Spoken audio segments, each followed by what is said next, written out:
I've always noticed that the rain in Cloverdale sounds different from other places, more insistent, as if it wanted to reach everyone. Now that Edward was gone, it was a constant reminder of the emptiness that filled the house. 3 months later, I was still making coffee for 2 in the morning out of habit. 43 years of marriage ended on an ordinary Tuesday. No dramatic last words, no touching goodbyes, just a heart stopping in my sleep, and I woke up a widow.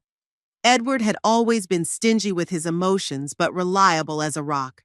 Apparently, even in his passing, he'd stayed true to himself, quietly, uncluttered.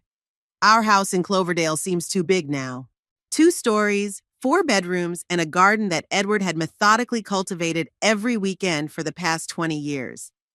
I have to hire a gardener, a young man named Oliver, who does everything wrong, but I hesitate to tell him. The phone rings at exactly 10 in the morning as scheduled. The screen reads Declan, my son, my flesh and blood, who for some reason I fear more than I once feared the strict teachers at school. Mom? Are you taking those pills, doctor? Brooks prescribed you? His voice sounds irritated, as if talking to me is an unpleasant duty that can't be postponed. Good morning, Declan. Yes, I'm following the doctor's orders, I answer, trying to sound cheerful. Good. Vanity and I will stop by on Sunday to check on you, I said, not a question but a statement. By the way, have you sorted out your father's things yet?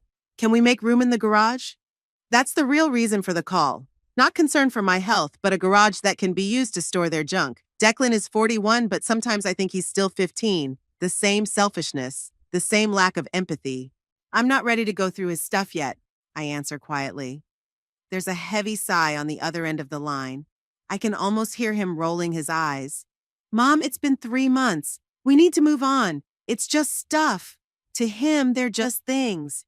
To me, the last tangible evidence of a life together. I'll take them apart when I'm ready. There's a sudden firmness in my voice that surprises us both. Okay, suit yourself. See you Sunday. He cuts off the call without waiting for my response. I sit up, staring at the faded phone screen. When did our relationship turn into this? When did my boy, the one I read bedtime stories to, become this cold, calculating man? The house sinks into silence, broken only by the ticking of the old floor clock that Edward adamantly refused to change.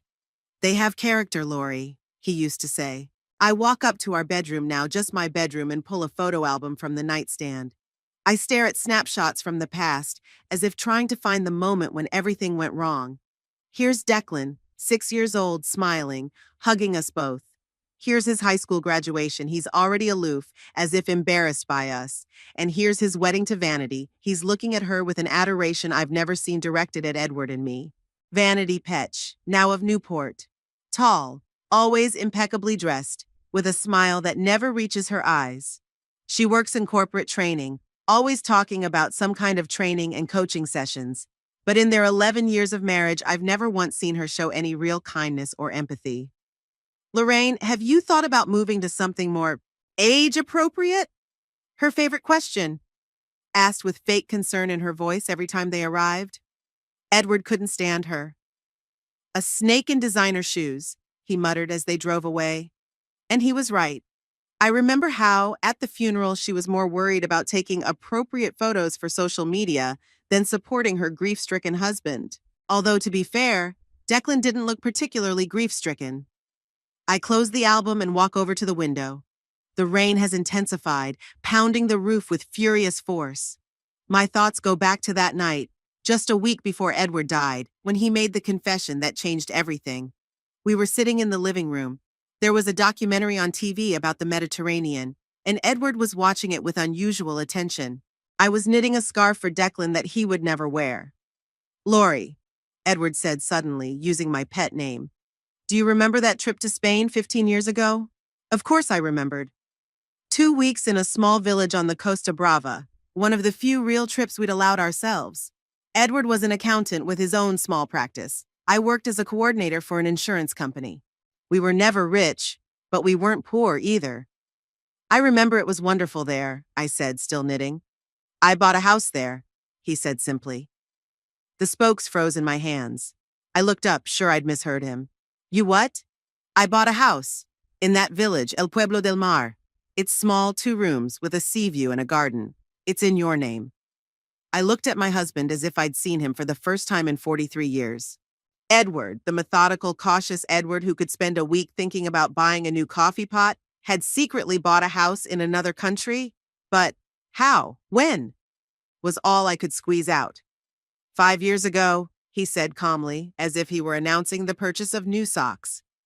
I'd been saving a little over the years, separate from our savings. Prices hadn't skyrocketed back then. Plus, I had some good investments I didn't tell you about. Why didn't you say anything? Edward turned off the TV and turned to me. His face, usually impassive, was a strange mixture of guilt and determination. "First, I wanted to surprise you on our 40th anniversary. Then," he stammered, "then I started to notice Declan's interest in our finances. How he and Vanity started hinting that it was time for us to simplify our lives. I realized that if he found out about all of our assets, he wouldn't rest until he took them for himself. I wanted to object, to defend my son, but I couldn't. Because Edward was right. In recent years, Declan had talked more and more often about not needing a big house at our age, that we could sell it and move into a cozy apartment or a comfortable retirement home. Every such conversation ended with a question about our will. "I know he's our son," Edward continued, "but I don't trust him, Laurie, and I certainly don't trust his wife. If they find out about the house in Spain, they will not rest until they force us to sell it and give them the money." "What are you suggesting?" I asked, feeling strangely calm considering the circumstances. "I want you to promise me not to tell anyone about the house, even after I'm dead," he paused, "especially after I'm dead." "Why are you talking about dying?" I tensed. Edward shrugged with the fatalistic simplicity that had always characterized him. "I'm 68, Laurie. I've had 2 heart attacks. I don't plan on dying anytime soon, but we have to be realistic. When I'm gone, Declan's gonna come at you like a vulture. He'll want every penny of it. That house in Spain is your insurance policy. It's your escape route." I kept quiet, digesting the information. It was a strange feeling to find out that your husband had been leading a double financial life for years, albeit a well-intentioned one. "It's all ready to go," Edward continued. "The house is fully furnished, and the utilities are set up to be automatically debited from the Spanish account, which is also in your name. There's enough money in the account to last me several years. All the documents are in a safe in my office, you know the code." "Edward, I don't even speak Spanish." It was the most ridiculous argument I could think of, but it was the only one I could think of. He smiled, a rare, warm smile that he saved for special occasions. "Half the people in that village are retirees from England and Germany. You don't need Spanish to be happy there." I didn't know what to feel. Shock at the news, a strange gratitude for his foresight, resentment that he kept it from me for so many years, and an unsettling feeling that he was right about our son. "Promise me, Laurie," Edward insisted, looking me straight in the eye. "Promise me that you won't tell anyone about the house in Spain until you're absolutely sure it's safe." And I promised. And a week later, he died in his sleep. And I was left alone with a secret that felt physically heavy. I never dared to look in that safe after he died. It was as if opening it would finally acknowledge that Edward was gone. Or maybe I was afraid it would all turn out to be some kind of weird joke or death fantasy. But today, after Declan's call, I realize it's time I knew the truth. Edward's office has been untouched since the day he left. An old oak desk, a worn leather chair, shelves of books on accounting, and the historical novels he secretly adored. The safe, small, inconspicuous, is hidden behind a painting of a view of London. My fingers tremble as I type in the code, our wedding day. Inside is a neat stack of papers in a clear folder. On top is a letter sealed in an envelope with my name written in Edward's familiar, angular handwriting. "Dear Lorraine, if you're reading this, it means I'm no longer around, and our son has probably begun to take a keen interest in your finances and possessions. Everything I told you about the house in Spain is true. It's all yours. All the necessary documents are in this folder. You'll also find bank account details, maps, and contacts for the local manager who looks after the house. I know you're probably mad at me for keeping this from you. I know you find it hard to believe that our son could be so callous as to deprive you of everything. But trust my experience. I've seen too many families destroyed by inheritance to risk it. This house is your freedom, Lori. Use it when the time comes. Always yours, Edward. Tears cloud my eyes, and it takes me a moment to realize I'm not alone in the room. What are you doing in Dad's office? I turn around sharply. Declan is standing in the doorway. I didn't even hear him come in the house. You scared me, I say, discreetly putting the letter back in the folder. I thought you were coming on Sunday. I was driving by, so I thought I'd stop by. He walks into the room, glancing at the shelves of books. There's a lot of valuable titles here, you know. I should have them appraised. They're your father's books, not for sale, I say, feeling the familiar irritation growing in my chest.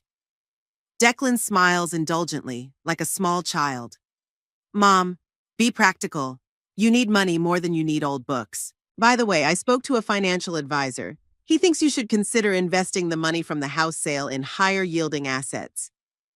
Selling the house? I ask him again, freezing. What sale? Well, we talked about it. He waves his hand nonchalantly. This house is too big for you alone. It's expensive to maintain. You could move to a smaller apartment or that retirement home I told you about. We never talked about selling the house, Declan. Yes, we did, Mom. It's just that you forgot. He looks at me with a concern that I can see through now. You've been forgetting a lot of things lately. That's normal at your age, but that's why you need help with your finances. I clutch the file folder tighter. Edward was right. Our son is really trying to take everything that isn't his, not even shy about using lies and manipulation. I'm not oblivious, Declan. My voice sounded unexpectedly firm. And I'm not going to sell the house. He sighs as if he's talking to an unreasonable child. Let's see what Vanity has to say. She can be persuasive. He glances at his watch. I gotta go. Don't forget to take your medicine. And he leaves, leaving me in Edward's office with a folder of papers in my hands and the growing realization that my late husband was much wiser than I'd thought. The morning light seeps through the curtains, forming golden patterns on the floor. I'm awake now, but I'm not up yet, allowing myself to leisurely sink into the new day. It's a habit I've picked up since Edward's death. I used to always wake up on my alarm clock, but now it feels like time has stretched out, becoming both my enemy and my friend. Today was Sunday, the day of Declan and Vanity's visit. I mentally prepare for their arrival as I would for a natural disaster, inevitable, destructive, but something to be endured. I force myself up, and as I pass the mirror, I notice my reflection. See Lorraine Newport, 65 years old, gray hair in a careless bun, wrinkles that Edward had once called wisdom lines. I don't look my age, older or younger, I don't know. The years have left their mark, but my eyes are still alive with the same stubborn glint of youth. I made breakfast avocado toast with eggs, the way Edward liked it. Then, on second thought, I put away the second portion. These mechanical acts of habit are the most painful reminder of loss. At precisely 11 o'clock, Declan's brand new SUV shows up in the driveway, huge, ridiculously luxurious for their family of two. They never had kids. Vanity always said that children are obligations that get in the way of self-fulfillment. Sometimes I think my grandson or granddaughter might have changed her, softened her, and sometimes I thank fate that it didn't happen. You wouldn't wish a mother like that on anyone. Mom! Declan's voice sounds fake cheerful as they enter the house without knocking, another little thing that stabs the heart. How are you feeling? Fine, thank you, I reply, accepting my son's formal hug and an air kiss from Vanity, who smells of expensive perfume and some strange chemical odor. Lorraine, you've lost weight, Vanity notes, giving me an appraising look. That's good. Overweight at your age is a direct route to joint problems. I smile without answering. Vanity always finds a way to give me a supposed compliment that is actually a veiled criticism. I made lunch, I say, heading for the kitchen. I hope you're staying. Declan and Vanity exchange quick glances. Actually, Mom, we have dinner plans, Declan says. We just stopped by to check on you, of course. They never stay for lunch even though I cook every time. I used to love to cook when I was young. Edward used to joke that he married me because of my apple pie. Now that I cook for myself, I've almost lost interest in cooking, but I always try for my son and daughter-in-law. Too bad, I say, trying to hide my disappointment. I made a roast. Red meat? Vanity raises her eyebrows. Lorraine, you know it's bad for your heart, especially at your... At my age, yes, I finish for her, feeling the irritation rising inside. I've heard about it, from you, many times. There's an awkward pause. Declan clears his throat. Mom, we actually came here to talk about something important. He pauses, obviously choosing his words. Vanity and I have been thinking a lot about your future. Here it is. I already know where he's going with this, but I decide not to make it easy for him. My future? I ask innocently. Yes. He looks around as if gathering evidence. This house. It's too big for you alone. The upkeep, the cleaning, the garden. It all takes effort and money. I can manage, I answer calmly. For now, yes. Vanity enters with that distinctive tone she uses in her corporate training sessions. But we have to think about the future. 5 or 10 years from now, it's going to be a lot harder to maintain a house this big. Exactly, Declan says. What if something happens to you? Fall down the stairs, for example. You're all alone out here. I'm struck by how easily they talk about my potential helplessness, as if it were a fait accompli, not a possibility that I'm actively fighting off with daily exercise and a healthy lifestyle. I have neighbors, I object. And I talk to Estelle on the phone every day. Estelle Barrymore is an old friend I met in college. She lives in the next town over and has called me every day since Edward died. Neighbors are no substitute for professional care. Vanity smiled, her trademark smile. Stretched lips, unaffected eyes. You know, we found just the perfect place. Sunny Acres is a boarding house for active retirees. It has a pool, a spa, even a golf course. And 24-hour medical staff, Declan adds in an unapologetic tone. It's perfect. Perfect for who? I ask bluntly. They exchange glances again. Their habit of communicating without words has always annoyed Edward. For you, of course, Declan looks genuinely surprised. We're concerned for your safety and your financial well-being, Vanity added. Maintaining this house is a waste of money. If you sell it now while the real estate market is booming, you'll make a good amount of money. Enough to live comfortably in a boarding house and still have some left over. It'll be left for them, I mentally finish. That's what this whole conversation is about.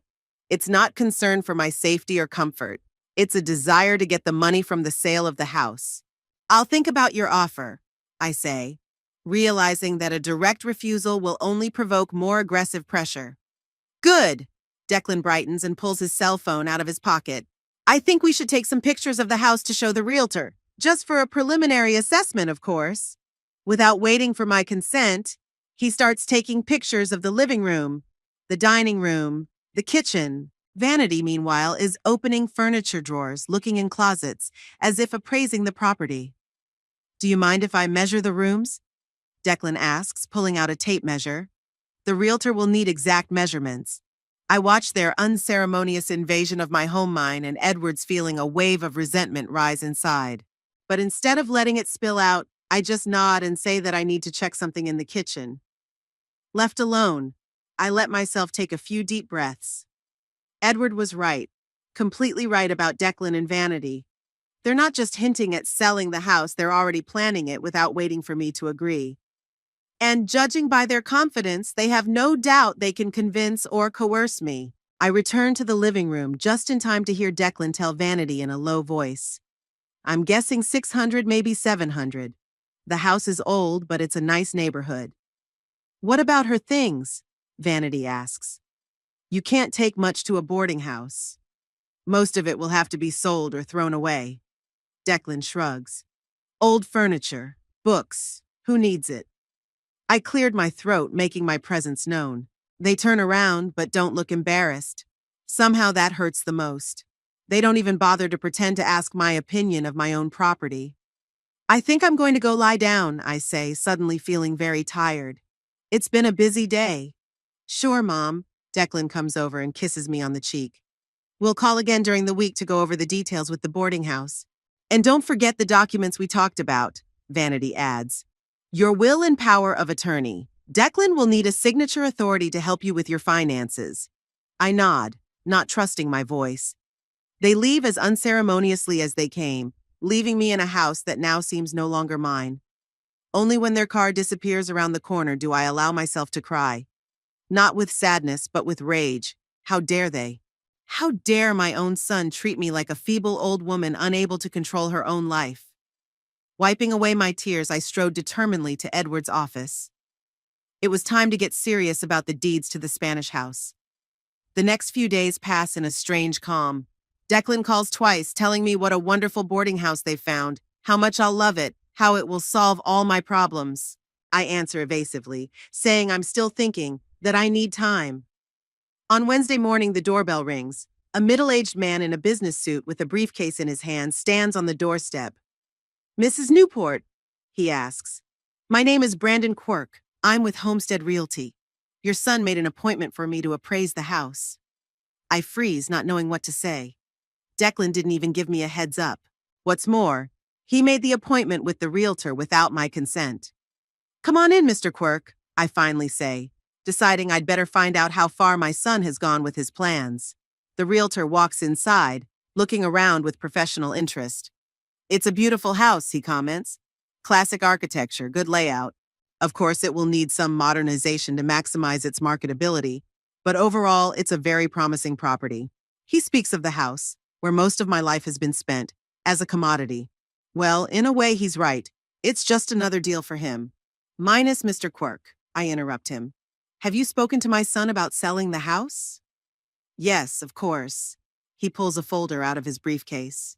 "Minus Mr. Newport said you were planning to move soon and wanted to get a preliminary appraisal on the property. He was very specific about the timeline. He wants to put the house on the market within a month." I feel a chill go down my spine. A month. Declan plans to sell my house within a month without even getting my consent. "I understand," I say, trying to make my voice sound normal. "Could you show me the documents my son gave you?" The realtor hands me several papers. Among them are a preliminary contract with the agency, a questionnaire with a description of the house, and a power of attorney, a power of attorney with my signature authorizing Declan to act on my behalf in real estate matters. Except it's not my signature. It's similar, very similar, but it's not mine. "Is something wrong, Mrs. Newport?" the realtor asks, noticing the look on my face. "No, nothing's wrong," I reply, deciding not to make a scene in front of a stranger. "I just didn't expect the process to go so quickly." "Oh, your son is a very energetic person," the realtor smiles.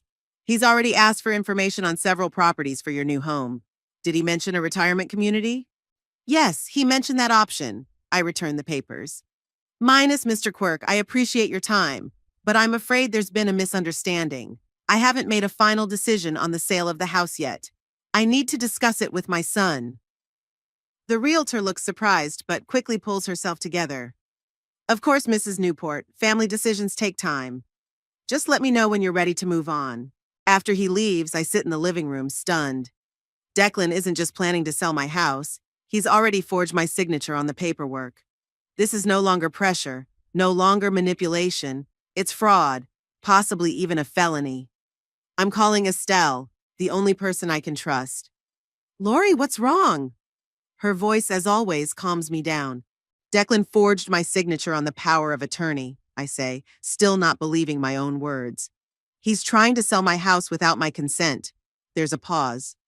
"Are you sure?" she finally asks. I'm positive. The realtor just left.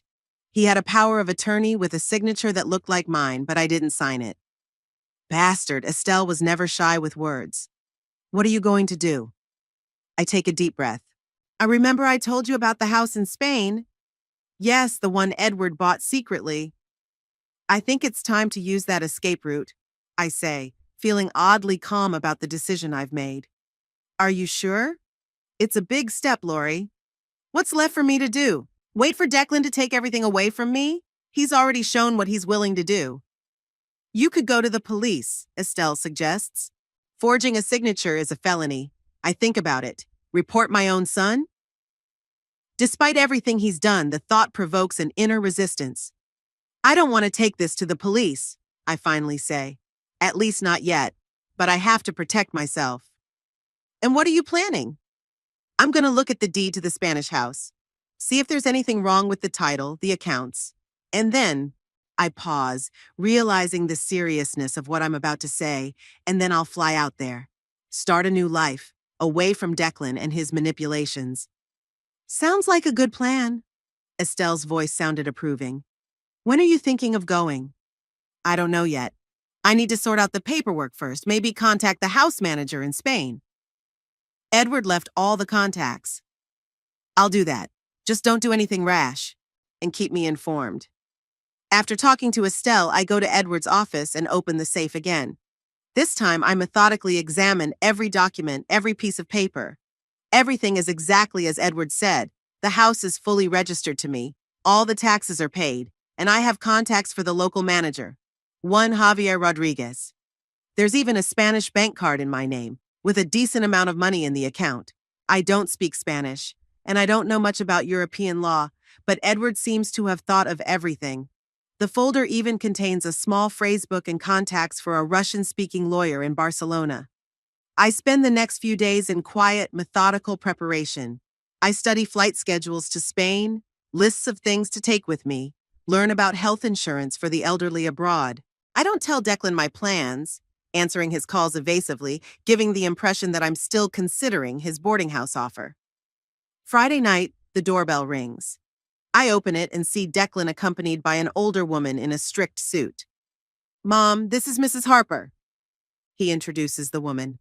She's the director of the Sunny Acres boarding house. I thought it might be helpful for you to talk to her, to learn more about the opportunities.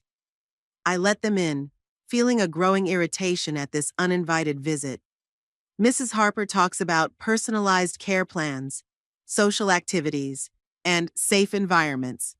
Declan nods in time with her words, occasionally casting glances at me to see if I'm impressed. That sounds interesting, I say as she finishes her obviously prepared speech. More than interesting, Mom. Declan smiles, that special smile he uses when he's trying to sell something. It's perfect for you. And when do you plan to move? Mrs. Harper asks. I haven't decided I'm going to move yet, I answer bluntly. Declan throws a sharp look at me. Mom, we've talked about this. The house is practically sold already. Without my consent? I raise an eyebrow. Mrs. Harper looks confused, shifting her gaze from me to Declan.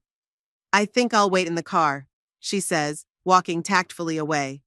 As soon as the door closes behind her, Declan turns to me. What does that mean? You agreed to sell the house. No, Declan, I didn't. Just like I didn't sign the power of attorney you showed the realtor. He's pale, but he's pulling himself together. I don't know what you're talking about. I'm talking about the fake power of attorney, I say calmly, though I'm seething inside. I'm talking about you trying to sell my house without my consent. That's fraud, Declan. Maybe even a felony. You're out of your mind, he snapped. I'm just trying to take care of you, and you accuse me of a crime. Take care of me? I almost laugh. Putting me in a nursing home against my will? Selling my house and probably embezzling the money? Declan takes a step toward me, and for a moment I think he might hit me. But he just stands there, breathing heavily, his face contorted with anger.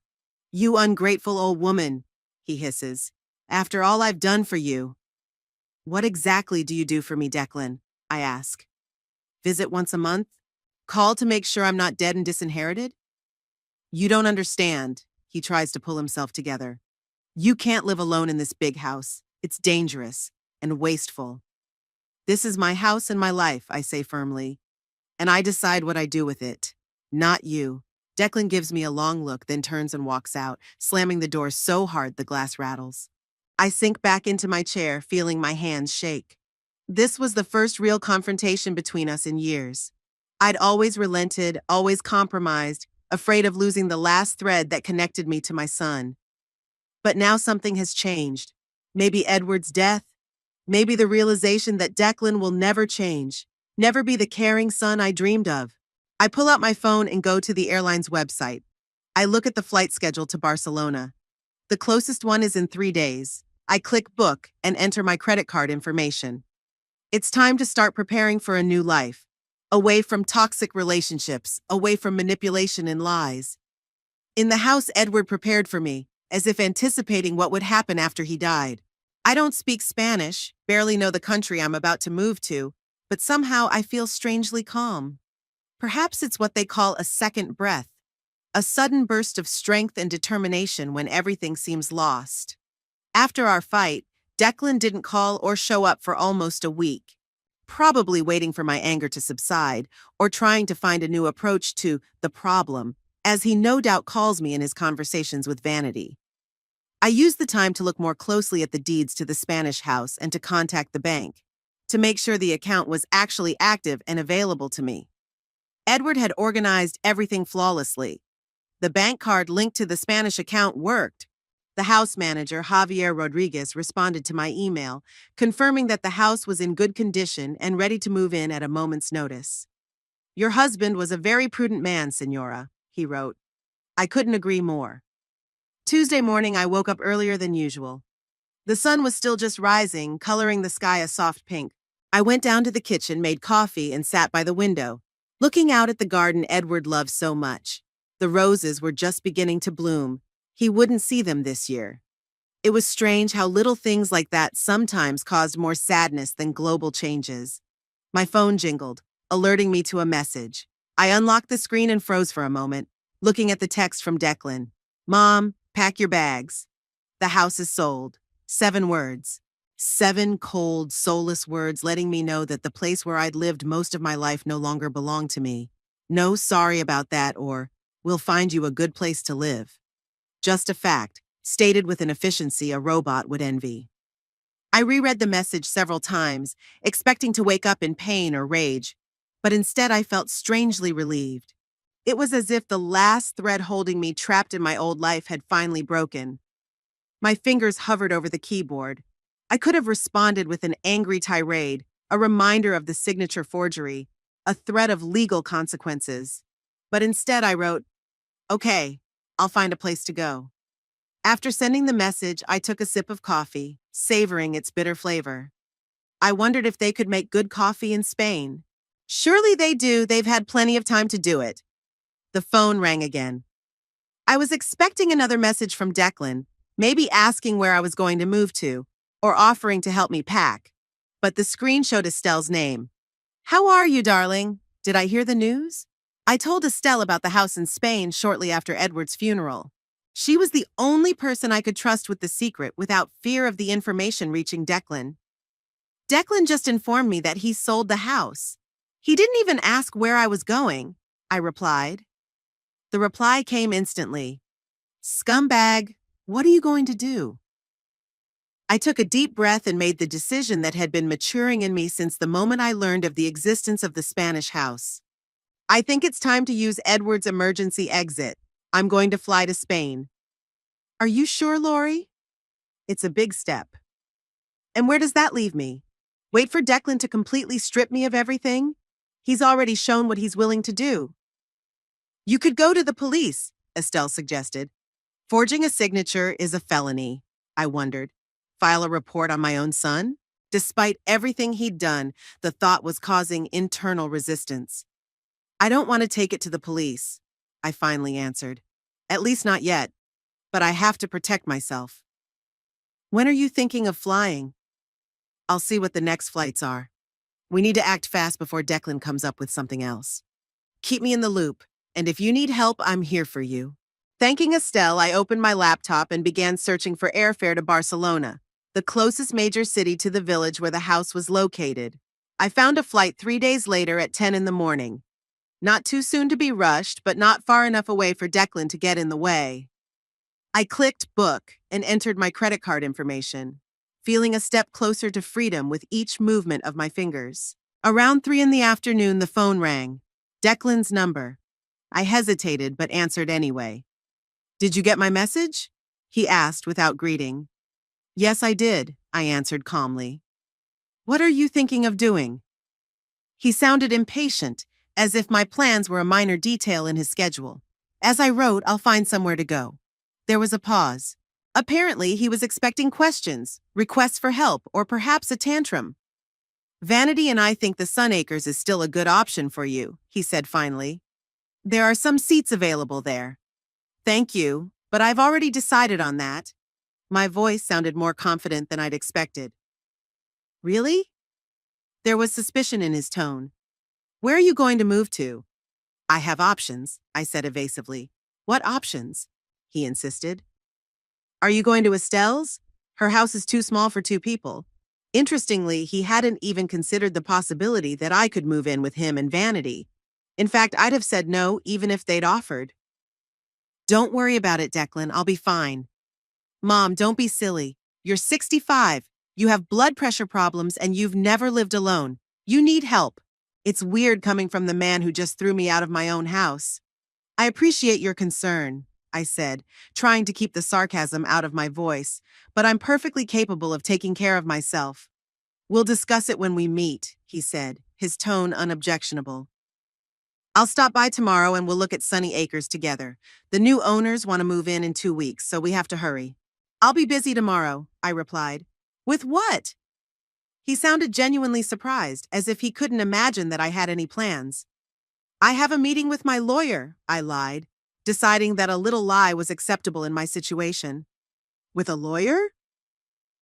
Now there was concern in his voice. Why? To discuss my rights in the house situation, especially since I hadn't signed a power of attorney to sell it. There was a long pause. It's not necessary, Mom, he said at last, trying to sound reasonable. We can work it out in the family. There's no need for lawyers. Of course not.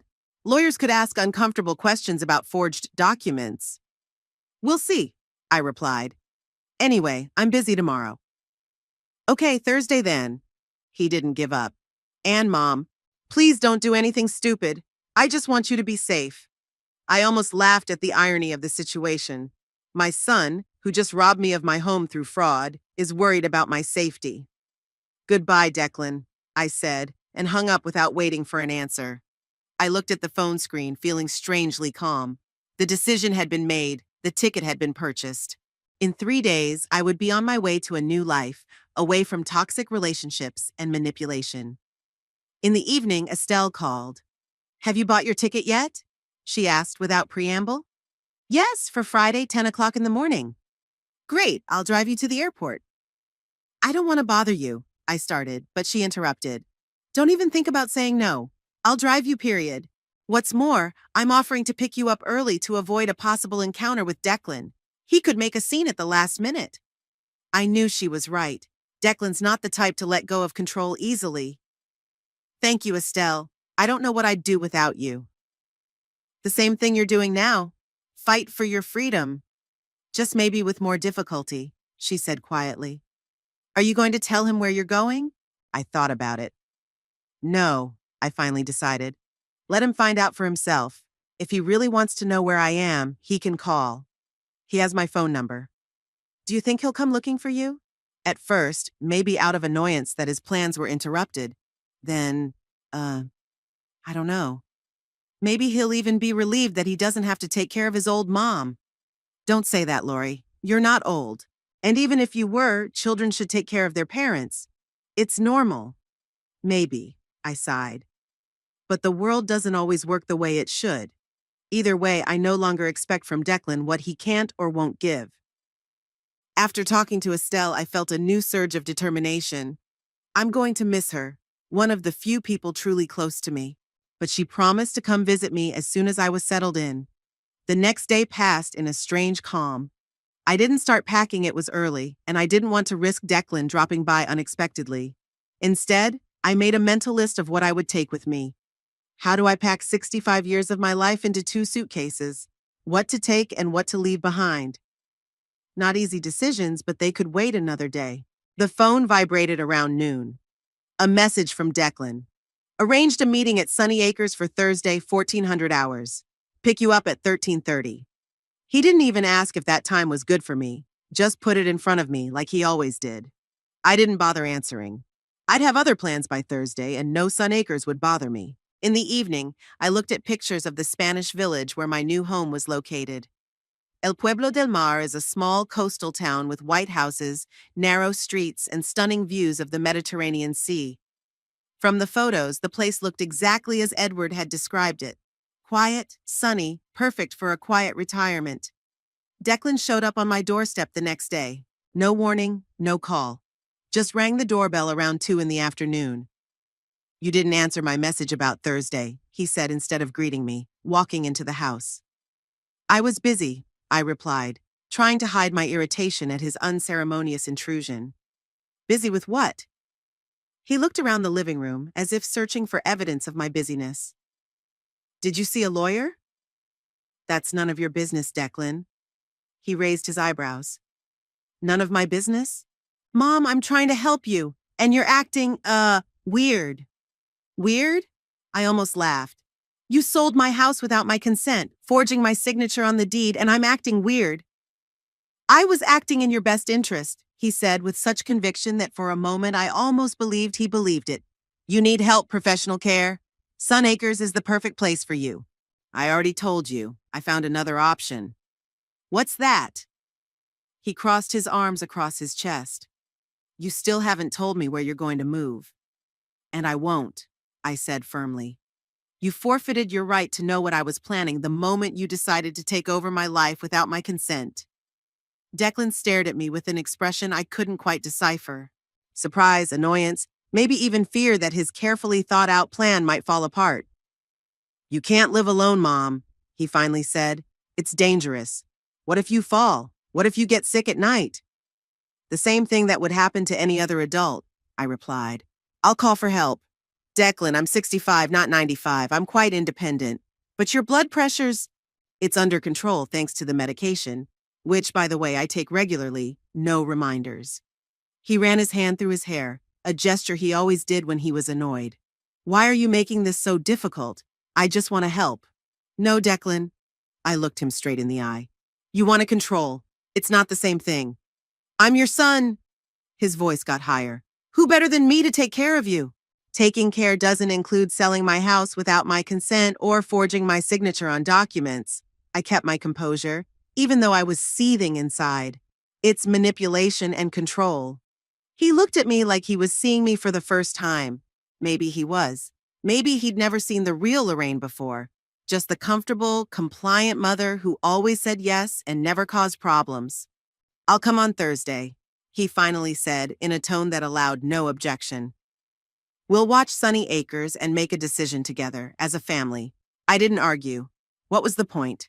I'll be gone by Thursday. Whatever you say, Declan, I said as I walked him to the door. He left without saying goodbye, clearly unhappy with the way the conversation had gone. I went back into the living room and sat down in my chair, feeling strangely calm. 2 more days and I'd be free of this toxic relationship, this constant pressure and manipulation. I pulled out my phone and texted Estelle. Declan came by. Insists on Sunny Acres. I haven't told him my plans. The reply came almost instantly. Right. Let him find out after the fact. Are you sure you don't want me to stay with you until you leave? No, that's all right. He's not coming until Thursday and we're flying out on Friday. It'll be fine. I put the phone away and looked out the window at the garden Edward loved so much. The roses were starting to bloom, and the apple trees were covered in delicate buds. The new owners would probably change all that. They'd dig up the flower beds, cut down the old trees, do fancy landscaping. But that is no longer my concern. My future lies elsewhere, under a different sky. I felt no sadness about leaving, only a strange relief. It was as if the weight I'd been carrying all these years, the weight of conforming to expectations, of pleasing others, of tacitly accepting injustice, had finally fallen from my shoulders. Friday, 10 o'clock in the morning, flight to Barcelona, the beginning of a new chapter of my life. And Declan? He'll arrive Thursday at 13:30 and find me here, still unaware of his plans. And then when he tries to contact me on Friday and can't, he'll get worried or angry. Maybe he'll call, maybe he'll even look for me. But that's no longer my concern. I had made my choice, and for the first time in a long time, it was truly my choice. Toward evening, I felt hungry again, a strange sensation that had almost disappeared after Edward's death. I made myself a simple dinner, and as I ate, I thought about what my life in Spain would be like. I didn't speak Spanish, didn't know much of the country, but somehow the unknown didn't scare me. It excited me. It was a chance to start with a clean slate, without the burden of the past, without toxic relationships. My phone buzzed, alerting me to a new message. I expected to see Estelle's name, but it was Declan again. Mom, you didn't answer about Thursday. I'll stop by at 13:30. Be ready. Even now, a commanding tone, not a hint of question or request, just a directive for me to follow. I put the phone down without answering. What could I say? Sorry, son, but I'll be thousands of kilometers away enjoying the view of the Mediterranean? No, let him deal with the consequences of his actions. I went to bed earlier than usual, feeling strangely calm in anticipation.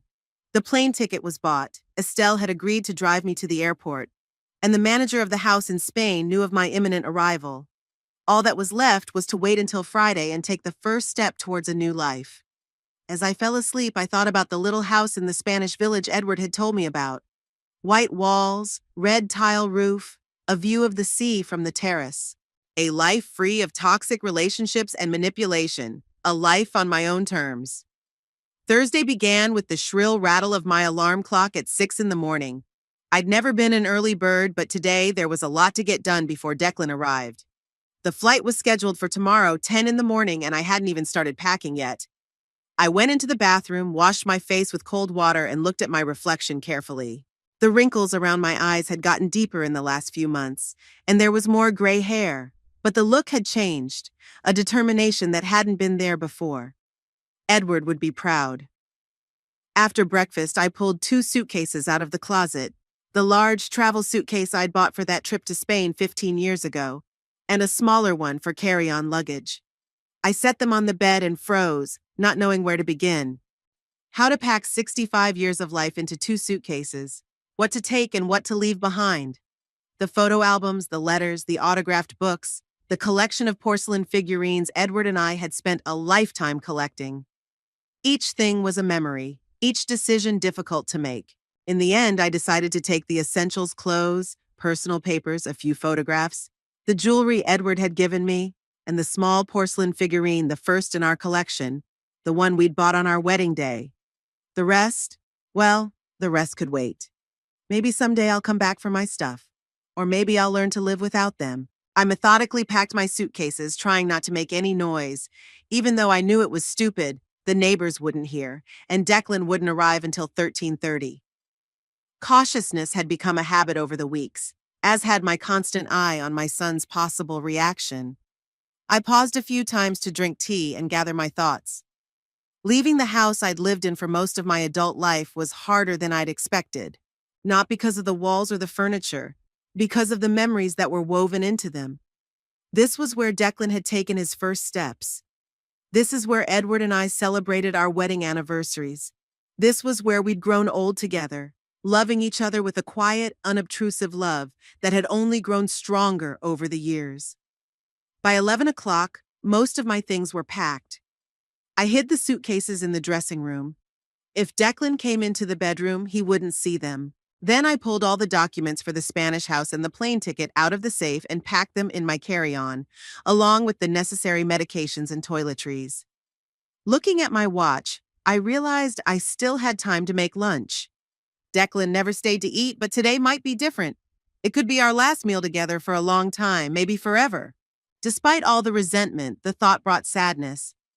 I made lasagna, one of the few dishes Declan had always enjoyed eating, even in his cranky teenage years.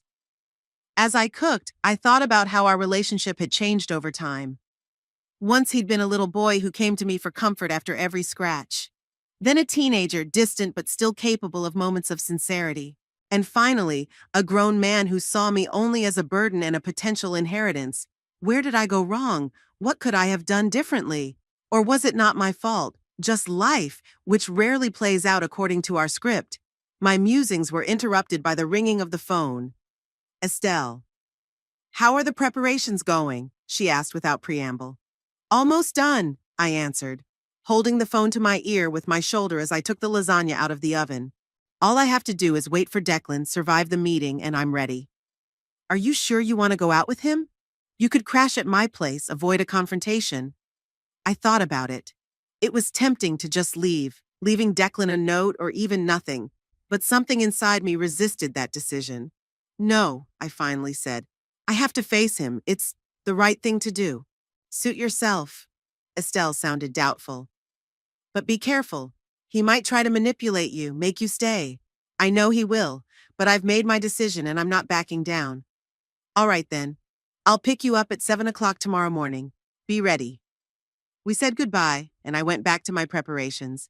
I set the table, put fresh flowers in a vase, an old habit that's hard to break. The house should look normal, with no signs of leaving soon.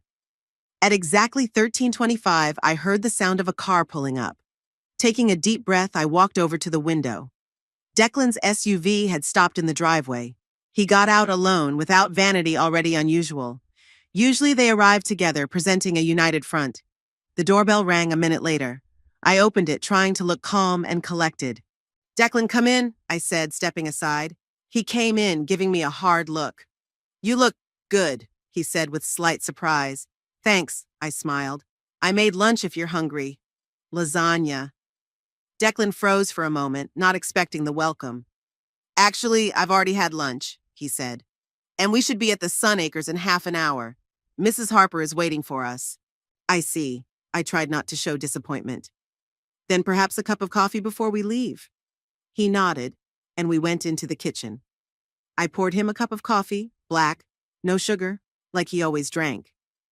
The little details you remember about your children, even years later. "So," Declan began, sipping his coffee, "Sunny Acres. I talked to Mrs. Harper, and they can take you in as early as next week. They've got a great room opening up overlooking the garden." "Declan," I sat down across from him, "I appreciate your efforts, but I told you I found another solution." "What's that?" He set the cup down. "You still haven't told me where you're going to move." I took a deep breath, preparing myself for a difficult conversation. "I'm moving to another country." Declan stared at me as if I'd just told him I was going to fly to the moon. "What? What are you talking about?" "I'm moving to Spain," I said calmly. "I already bought a ticket for tomorrow." "Spain?" He laughed, but he laughed nervously. "Mom, don't be silly. You can't move to Spain." "Why not?" "Because—" He hesitated, searching for an argument. "Because you don't know the language, you don't have a place to live, you've never lived alone, and you have health problems. It's crazy." "I have a place there," I replied, deciding to start with the simplest objection. Declan was staring at me again, now in obvious disbelief. "What do you mean you have a place to live? You can't just buy a house in another country without telling anyone." "I didn't," I paused. "Your father did, 5 years ago." Now he looked genuinely shocked. "Dad bought a house in Spain and didn't tell me?" "He bought it for me," I clarified. "He told me not to tell anyone, especially you." "Why?" His voice got louder. "Why did he keep it from me?" "Because he was afraid you'd try to get us to sell it and give you the money," I answered bluntly. "Like you're doing with this house right now." Declan jumped up from his chair, his face red with anger. "This is ridiculous! I'm just trying to help you, and you and your father are going behind my back." He paused, apparently realizing something. "Wait a minute. You knew about this house the whole time after my father died, and you didn't tell me anything?" "Yes," I looked him straight in the eye, "and now you can see why." He started pacing around the kitchen, clearly trying to deal with his emotions. "Show me the ticket," he finally demanded. "I want to see that ticket to Spain." I hesitated. The ticket was in my bag, but showing it to Declan seemed risky. "Why?" "Because I don't believe you actually bought the ticket. It's some kind of bluff to avoid moving to Sunny Acres."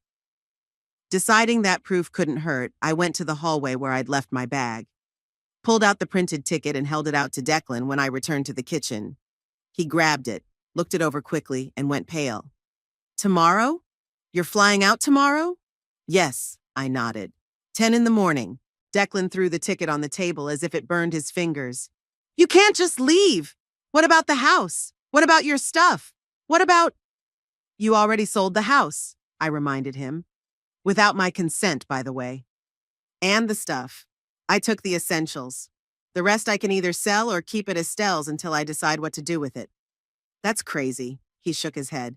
"You can't live alone in a foreign country. You don't even speak Spanish." "Half the people in that village are retirees from England and Germany," I quoted Edward as saying. "I don't need Spanish to be happy there." Declan stared at me as if he were staring at me for the first time. "You've really thought this through, haven't you? All this time, pretending to be a helpless old woman, who couldn't live without her son while you planned your escape. I never pretended to be helpless, I countered. You're the one who thought I couldn't take care of myself. And this isn't an escape, Declan. This is me choosing a new life. A choice? He laughed bitterly. A choice to leave your family and move thousands of miles away? Your family? I could feel the anger rising inside me now. What family, Declan? The one that visits me once a month just to check on my house? The one that sells my house without my consent? The one that sees me only as a burden? He recoiled as if I'd hit him. It's not fair. I've always cared for you. No. I shook my head. You were looking out for your own interests, about getting my inheritance, about not wasting your time and money on a helpless old lady. I never thought of you that way. Did you? I looked him straight in the eye. Then why didn't you ever suggest I move in with you in Vanity? Why the nursing home right away? Declan was silent, unable to find an answer. And another thing, I continued, feeling the words that had been building up inside me for years finally come out. When was the last time you asked me how I was really feeling? Not about my blood pressure or medication, about my feelings, my thoughts, my dreams.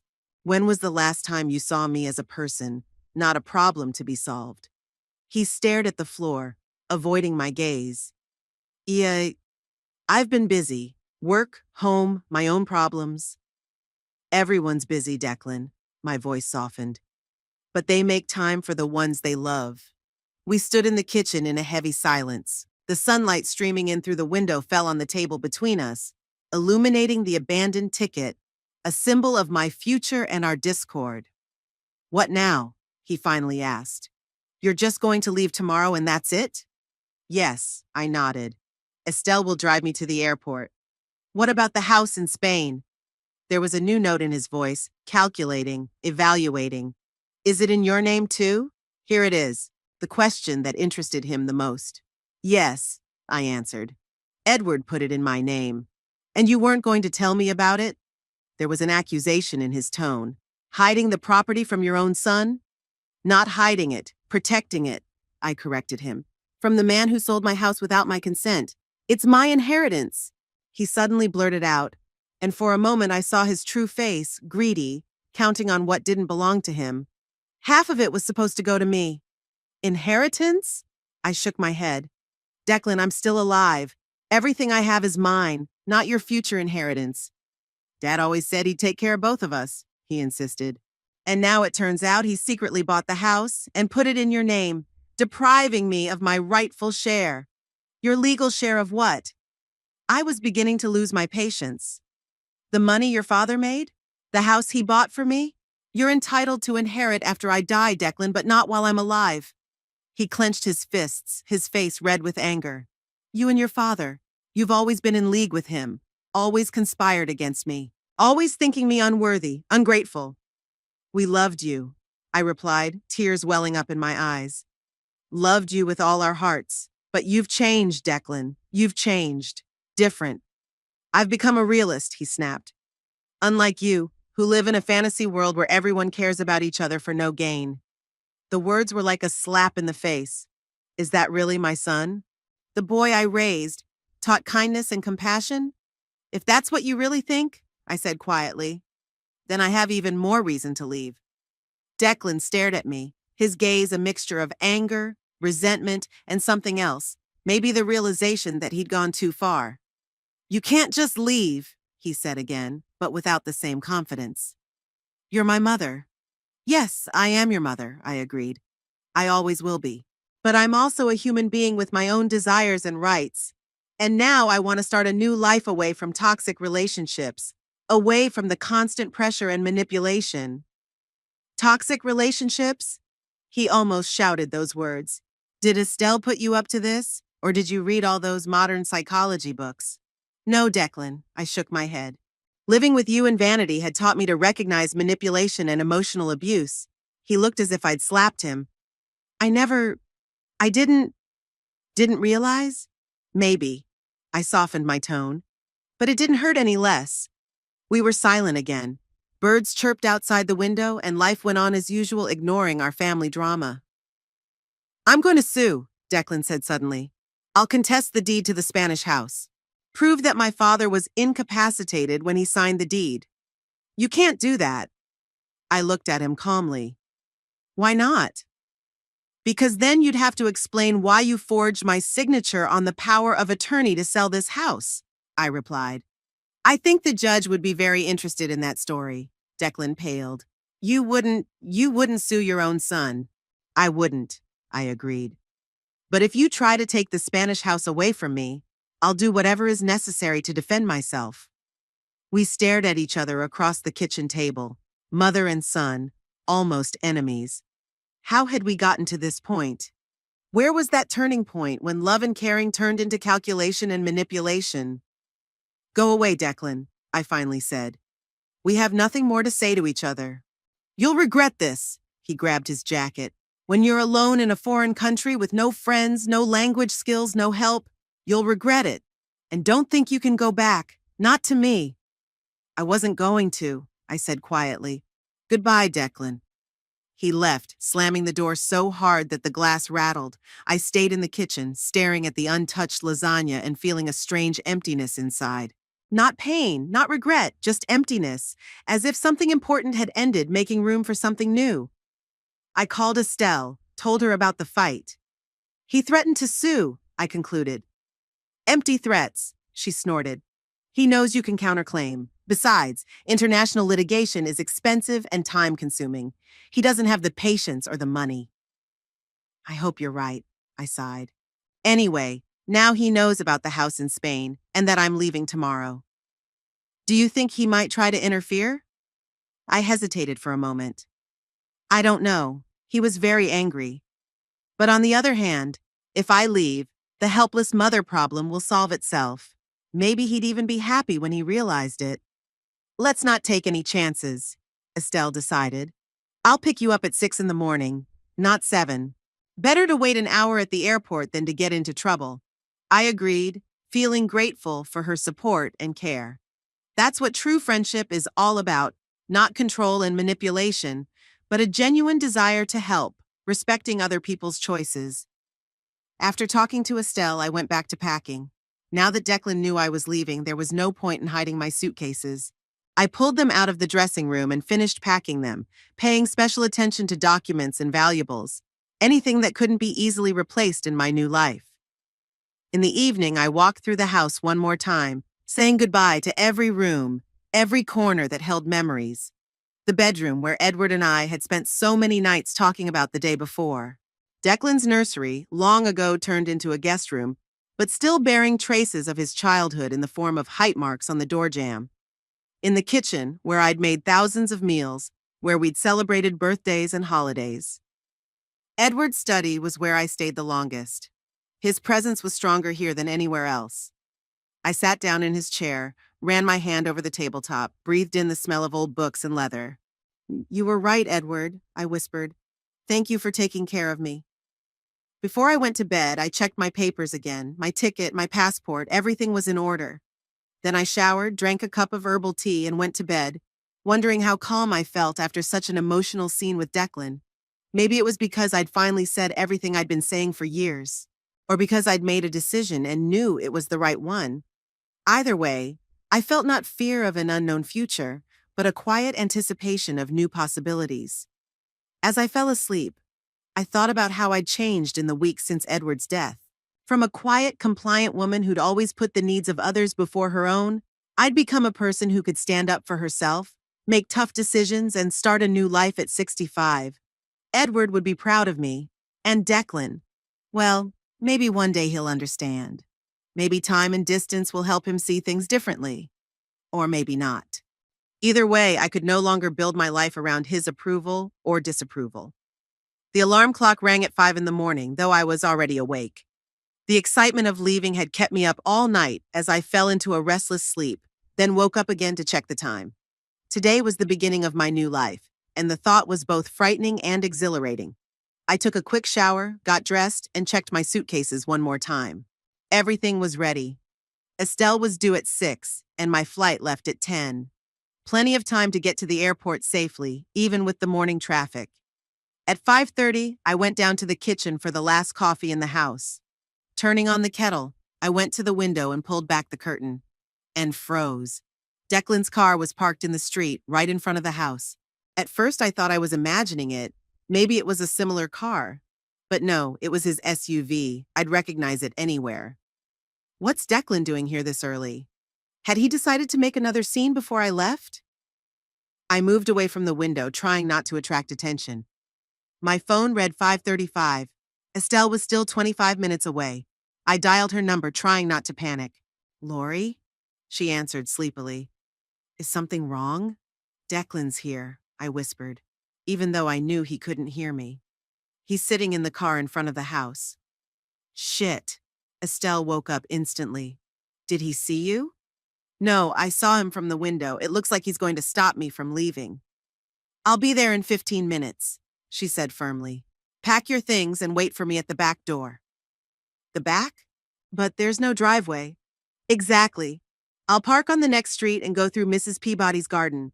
She owes me for those pink cuttings I gave her last year. I smiled, despite the nervousness of the situation. Estelle had always been resourceful, even in her youth, when we'd run away from tedious college lectures together. Okay, I agreed. I'll be waiting. I finished my coffee and headed for my suitcases. Every move had to be careful not to attract Declan's attention. I turned off the lights in the hallway and living room, leaving only the dim lamp in the kitchen to make it look like everyone was still asleep. At 5:50, I was already standing at the back door with 2 suitcases and a bag. My heart was pounding with tension and a strange excitement, like I was in a spy movie. Who would have thought that at 65, I would have to sneak out of my own house running away from my son? At precisely 6 o'clock, the phone vibrated a message from Estelle. I'm at the fence, come out. I opened the back door, trying not to make any noise, and stepped out into the garden. The morning chill embraced me, the dew wetting my shoes. I dragged the suitcases down the narrow garden path to the fence, where Estelle was already waiting, in a tracksuit and a determined expression on her face. Give it here, she whispered, taking the large suitcase from me. The car was around the corner. We made our way through Mrs. Peabody's garden, careful not to trample her favorite flowers. The elderly neighbor seemed to still be asleep. It was dark in her house. When I reached the next street, I saw Estelle's car parked under a large oak tree.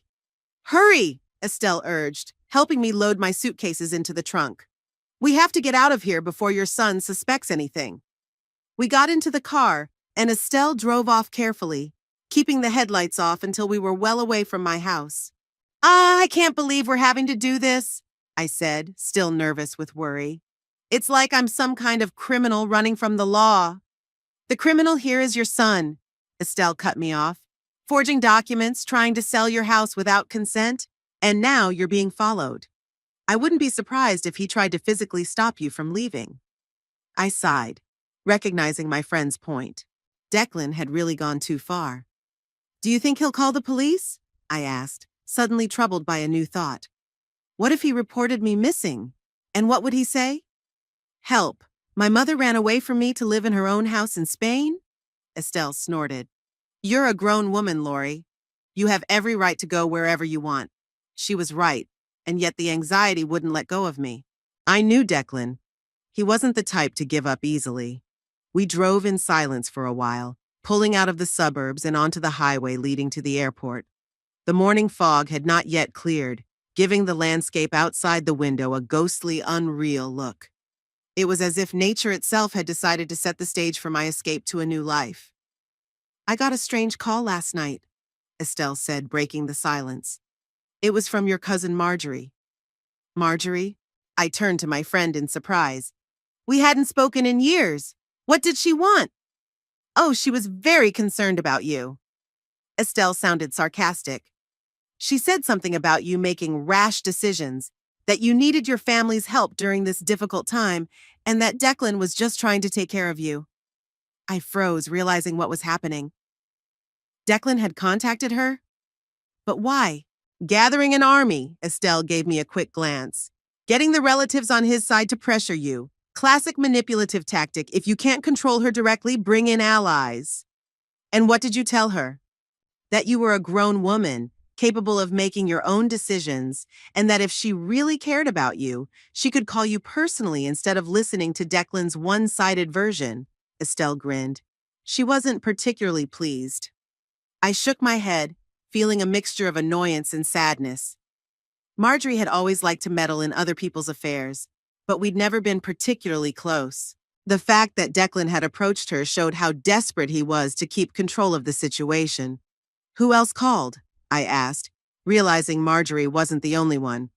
Your nephew Richard left a message on the answering machine, and some Helen who said she was an old family friend. God, I closed my eyes. I hadn't seen Helen in 10 years. She hadn't even come to Edward's funeral. My phone vibrated an incoming call. I looked at the screen and saw Declan's name. It's him, I said to Estelle. What do I do? It's up to you, she said. But if you do, be prepared to be emotionally blackmailed. I hesitated, staring at the vibrating phone. Part of me wanted to answer, to explain, maybe even try to patch things up before I left. But the other part of me realized that any conversation now would only complicate the situation. The phone stopped vibrating, but it started again almost immediately. Declan wasn't giving up. I have to answer it, I decided.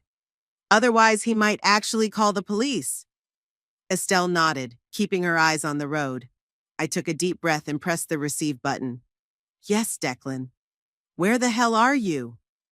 His voice sounded angry and scared at the same time. I've been standing in front of your house for an hour. I'm on my way to the airport, I said calmly. My flight leaves at 10, remember? How did you? He stammered, apparently realizing that I had somehow slipped away unnoticed. Look, Mom, you can't just leave. We have to discuss this like adults. We already did yesterday, Declan. My decision hasn't changed. I talked to Aunt Marjorie. His tone changed, almost pleading. She agrees that you shouldn't go so far away, especially now that your father's dead. It's too drastic a step. Marjorie hasn't seen me in 3 years, I replied. And I don't remember asking her opinion of my life. Everyone's worried about you. There was a note of irritation in his voice again. Richard, Helen, even your father's old friends all think you're being rash. Where were they when Edward was dying? I felt anger rising inside me. Where were they when I mourned his death, and now they're worried?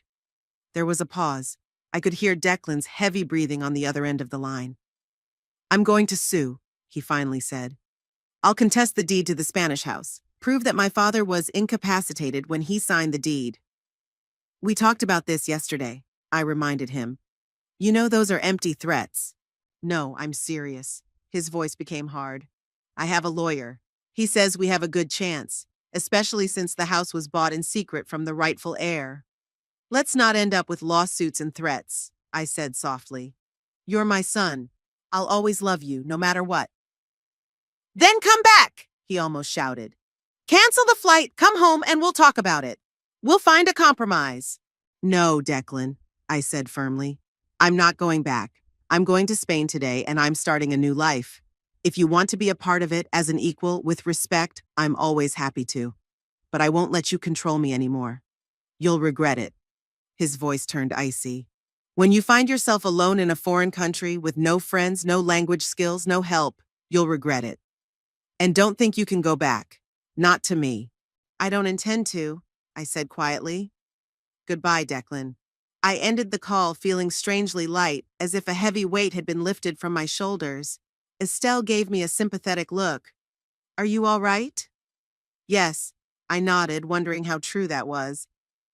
In fact, I felt better than I'd expected. We got into the airport around 7:30, a lot earlier than we'd needed to be. But given the circumstances, it was better to be reassured. Estelle helped me check in and drop off my luggage, and then we settled into the cafe, waiting for the boarding announcement.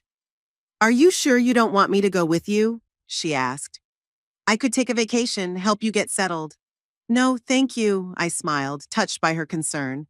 It's something I have to do on my own. Besides, you promised to come visit in a month when I'd settled in a little. I will, she nodded. And I'll call every day to check on you. At 9 o'clock, they announced the boarding of my flight. Estelle and I hugged goodbye, both of us with tears in our eyes. Call me as soon as you land, she said. And don't forget that you always have a friend here if anything goes wrong. I know, I squeezed her hands tightly. Thank you for everything. I went through passport control and headed for the gate, glancing back at Estelle as she waved at me. My heart clenched at the thought of leaving behind not only a toxic relationship with my son, but a true friendship that would last decades. The landing was uneventful. I settled into the window seat, watching the ground crew prepare the plane for departure. My phone vibrated again. Another call from Declan. I hesitated, but decided to answer it one last time. Yes, Declan. Mom, please. His voice sounded almost desperate. Don't do this. We can fix this. We could have fixed it before, I said softly. But you chose control over caring, manipulation over respect. I can't live like this anymore. I'll change, he promised. I swear I'll be better. Just don't go. I'm already on the plane, Declan, I said. We'll be taking off in a few minutes. But your flight isn't until 10. I boarded early, I explained. Goodbye, Declan. I wish you happiness, I really do. And I hope someday you'll understand why I made this choice. Mom, wait, but I had already ended the call. At the same moment, the flight attendant announced the need to put all electronic devices into airplane mode before takeoff. I turned off my phone, leaned back in my seat, and closed my eyes, feeling strangely calm. 20 minutes later, the plane lifted off the ground. I watched Cloverdale get smaller and smaller until it disappeared behind the clouds. Along with it, my old life disappeared with its pain and unfulfilled hopes. After landing in Barcelona, I went through passport control, got my luggage, and went to the arrivals hall. According to instructions from Javier, the house manager, I was to find a cab to the bus station and from there a bus to El Pueblo del Mar. It was the first time I was traveling alone, without Edward or Declan organizing everything for me. A strange sense of uncertainty mixed with the excitement of new experiences. The signs in Spanish and English, the announcements on the loudspeaker, the crowds of tourists from all over the world. Everything seemed both foreign and exciting. The bus to El Pueblo del Mar traveled along the coast, offering stunning views of the Mediterranean Sea. I stared out the window, unable to believe this was happening to me. Lorraine Newport, a 65-year-old widow who had spent her entire life in one town, always putting the needs of others before her own. When the bus stopped in a small village, I recognized Javier immediately from his description, a short, stocky, middle-aged man with a bushy mustache and a friendly smile. He waved to me, helped me with my suitcases, and walked me to a small van. We drove through narrow streets, past white houses with red-tiled roofs, flowering gardens, and small squares with fountains. The village seemed like a postcard, cozy, peaceful, as if frozen in time. Finally, the van stopped in front of a small two-story house, standing a little apart from the others on a small hill. The terrace overlooked the sea, just as Edward had described. Your house, Senora, Javier pointed proudly at the building. It's a very nice house. I got out of the car, my legs shaking with excitement. That little white house with the blue shutters and the terracotta pots of geraniums at the front door was my home now, the place where I will start my new life. Javier helped me carry my suitcases in and gave me a brief tour. The house was small but cozy. A living room with a kitchen, 2 bedrooms, a bathroom, and a terrace overlooking the sea. Everything was clean and ready for my arrival, even fresh flowers in a vase on the table. Edward asked me to always have flowers, Javier explained, noticing my gaze. He said you liked flowers. I felt tears come to my eyes. Edward remembered the little things, taking care of me even after he died. After Javier left, I was alone in the silence of the new house. Stepping out onto the terrace, I breathed in the sea air deeply, enjoying the warm evening sun on my face. The sea rumbled below, seagulls shouted aloft, and in the distance I could see the silhouettes of fishing boats returning to the harbor. I pulled out my phone and turned it on. A few missed calls from Declan, a message from Estelle asking if I'd made it safely. I answered Estelle with a short, "I'm fine, I'll give you the details later," and decided not to call Declan back. At least not today. Today was my day, the day I started my new life. I unpacked, showered, changed into a light dress, and returned to the terrace with a glass of wine that Javier had thoughtfully left behind. Sitting in the wicker chair, I watched the sun slowly sink toward the horizon, coloring the sea with golden tones. I raised my glass, making a silent toast. To us, Edward. To the time we've had and to the time I'll still have.